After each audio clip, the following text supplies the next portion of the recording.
Our first question comes from Woman's Hour listener, Ali.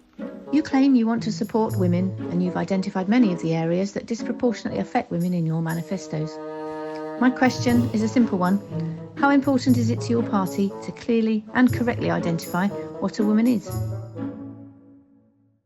Next question.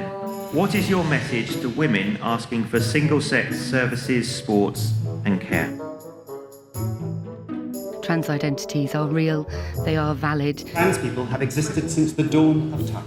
The debate that has ensued around trans rights, LGBTQ plus rights, the LGBT community, Do identify as being trans. transgender women, to trans people, Trans people. trans people and their identity. There are some people who are born as male, but for a very small number of people, a very small number of people. And I've seen a trans woman. I've got friends, Trans constituents, colleagues, constituents who have trans children. relatives who are trans. What this question is ultimately asking about is about trans people's rights to exist. When these questions are asked, and sometimes the intent is good and sometimes it's more malign.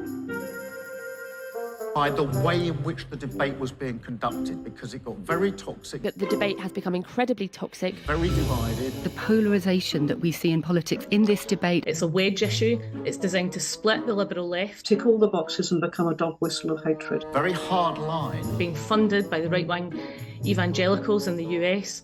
we need to bring that debate and the heat of the debate down. We lost sight of people in that. So negative for our political conversation. And this was a question from our listener, Ali, who was asking, what is a woman? Well, I don't want to interrupt you, but the question was about whether they should be allowed to take part in women's sport.